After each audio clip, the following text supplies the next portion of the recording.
wife, without children, a family. What motivates you, Ratan? I don't know what motivates me, but let me just stay with that for a minute, Janet. There are many times I feel lonely at not having a wife or a family, and sometimes I long for it. Sometimes I enjoy the freedom of. বলা হয়েছে জীবনে বাঁচতে গেলে কাউকে না কাউকে প্রয়োজন, যার থেকে পাওয়া যায় সম্মান ও ভালোবাসা। আর এই প্রতিবেদনে কথা বলতে গিয়ে ভেসে আসে ভারতের সবথেকে বড় ব্যবসায়ীর প্রেমের কথা, যার নাম রতন টাটা।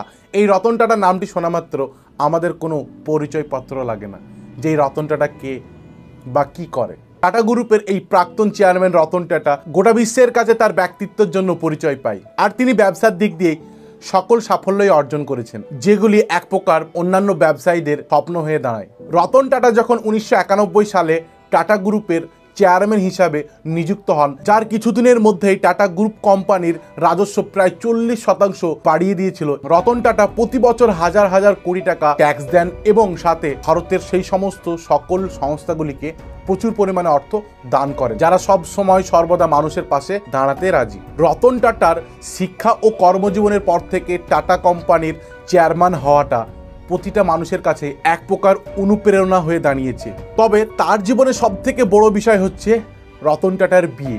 আজও সকলের মনে একটাই প্রশ্ন আসে, কেন রতন টাটা বিয়ে করেননি? তিনি কি কাউকে খুঁজে পাননি, বা এই কর্মজীবনের ব্যস্ততার কারণে বিয়ে করাটা হয়ে ওঠেনি, নাকি কোনো প্রেমে পড়ে আঘাত পেয়েছেন সেই জন্য বিয়ে করেননি? তো চলুন আজকের ভিডিওর মাধ্যমে আমরা রতন টাটার বিয়ে বা প্রেমের কাহিনীর ছোট্ট একটি গল্প শুনবো। তো দেরি না করে ভিডিওটি শুরু করি। আর হ্যাঁ, আপনাদের কাছে একটি স্পেশাল অনুরোধ, যারা চ্যানেলটিকে এখনো পর্যন্ত সাবস্ক্রাইব করেননি, প্লিজ ডু সাবস্ক্রাইব। আর যদি ভিডিওটি দেখে ভালো লাগে তাহলে অবশ্যই একটি লাইক দিয়ে যাবেন। তো চলুন। In love.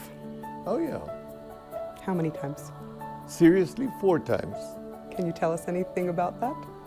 Well, one that was probably the most serious was when I was working in the US. এটা সত্য যে রতন টাটা বিয়ে করেননি, কিন্তু তিনি কি কখনো কারো প্রেমে পড়েছেন? না, পড়েননি। পড়েছেন, অবশ্যই পড়েছেন।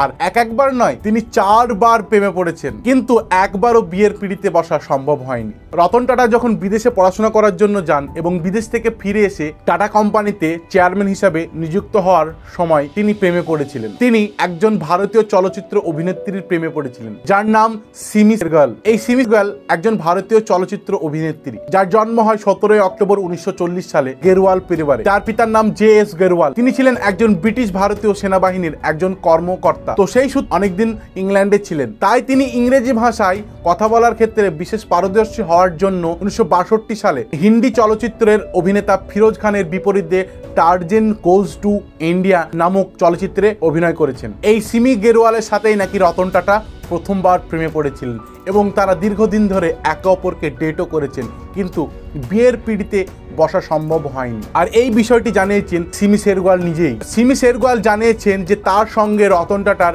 রিলেশনশিপটা দীর্ঘদিনের। তিনি এও বলেছেন যে রতন টাটা একজন নিখুঁত মানুষ, আর তার অনুভূতি হচ্ছে আশ্চর্যজনক। টাকাটা তার কাছে গুরুত্বপূর্ণ নয়, তার কাছে কর্মজীবনটাই গুরুত্বপূর্ণ। আর তিনি এও জানিয়েছেন যে কোনো কারণবশত এই প্রেমের কাহিনীটা বেশি দূর আগাতে পারেননি, ওখানেই থেমে যায়, তাই আর বিয়েটা হয়ে ওঠেনি। কিন্তু আসল কি কারণ সেটা অবশ্যই জানা যায়নি, সেটা সম্পূর্ণভাবে লুকিয়ে আছে এই রতন টাটার মনে, যে আমাদেরকে বা আমাদের দেশটাকে সমস্ত দিক দিয়ে সাহায্য করে চলেছে এখনো পর্যন্ত। তো বন্ধুরা, এই রতন টাটার প্রেমের কাহিনীর ছোট্ট একটি গল্পটা যদি আপনাদের ভালো লাগে তাহলে অবশ্যই চ্যানেলটি সাবস্ক্রাইব করে যাবেন। আর হ্যাঁ, বেল আইকনটা অবশ্যই অন করে রাখবেন, যাতে কোনো এরকম ইন্টারেস্টিং ভিডিও ছাড়া মাত্র আপনাদের কাছে তৎক্ষণাৎ পৌঁছে যায়। তো এখনকার মতো টাটা, বাই বাই, আবার দেখা হচ্ছে নেক্সট ভিডিওতে।